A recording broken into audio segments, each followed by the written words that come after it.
തിരൂരിൽ വെച്ച് നടക്കുന്ന കേരള പ്രവാസി സംഘത്തിന്റെ 7ാമത് സംസ്ഥാന സമ്മേളനത്തോടനുബന്ധിച്ചുള്ള വാഹന പ്രചരണ ജാഥയ്ക്ക് വണ്ടൂരിൽ സ്വീകരണം നൽകി. ജാഥ മാനേജർ സേതു പരിപാടി ഉദ്ഘാടനം ചെയ്തു. പ്രവാസികളുടെ ക്ഷേമ പ്രവർത്തനങ്ങളും പുനരധിവാസവും ലക്ഷ്യമിട്ട് തുടങ്ങിയിട്ടുള്ള ഒരു സംഘടനയാണ്. ഈ സംഘടന രൂപീകൃതമായ ശേഷം മാത്രമാണ് പ്രവാസികളെ ഒരു തൊഴിലാളി എന്ന നിലയിൽ സർക്കാർ അംഗീകരിക്കുകയും നിരവധി ആനുകൂല്യങ്ങൾ നേടിയെടുക്കാൻ നമുക്ക് കഴിഞ്ഞിട്ടുള്ളത്. നിരവധി സംഘടനകൾ കേരളത്തിലുണ്ടെങ്കിലും പ്രവാസികൾക്ക് വേണ്ടി പൊരുതുന്ന ഒരു പ്രസ്ഥാനമായി കഴിഞ്ഞ 22 വർഷക്കാലം മാറാൻ കഴിയുന്ന ഒരു സംഘടനയാണ് കേരള പ്രവാസി സംഘം.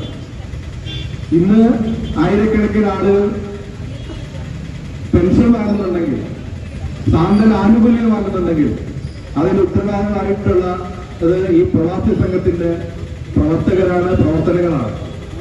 ഏരിയ കമ്മിറ്റി അംഗം ചന്ദ്രൻ അധ്യക്ഷത വഹിച്ചു. വിവിധ മേഖലകളിൽ നിന്നുള്ള പ്രവാസികൾ സ്വീകരണത്തിൽ പങ്കെടുത്തു. ഏരിയ സെക്രട്ടറി റഷീദ് ബാനു, ജാഥ ക്യാപ്റ്റൻ വി കെ അബ്ദുറൌഫ്, സംസ്ഥാന കമ്മിറ്റി അംഗം പ്രീതി, ഏരിയ കമ്മിറ്റി അംഗങ്ങളായ കെ അബ്ദുറഹ്മാൻ, സുധീഷ്, ബാലചന്ദ്രൻ, ബഷീർ, ഉമേഷ് പൂന്തോട്ടം, ഉണ്ണി വണ്ടൂർ, ജമാൽ വാണിയമ്പലം, മുണ്ടയിൽ മുഹമ്മദ്, പാറപ്പുറവൻ അബ്ദുള്ള എന്നിവർ പങ്കെടുത്തു. News bureau, Wandoor. Sara Gold അവതരിപ്പിക്കുന്ന സ്വർണ്ണ സമ്പാദ്യ പദ്ധതിയിൽ അംഗമാകൂ. സ്വർണ്ണാഭരണങ്ങൾക്കൊപ്പം കൈനിറിയ സമ്മാനങ്ങൾ നേടൂ. കൂടുതൽ വിവരങ്ങൾക്ക് ഇപ്പോൾ തന്നെ മിസ്ഡ് കോൾ ചെയ്യൂ 7012945198. സ്വാഗതം പരിശുദ്ധാഭരണങ്ങളുടെ ഈ വിസ്മയത്തിലേക്ക്.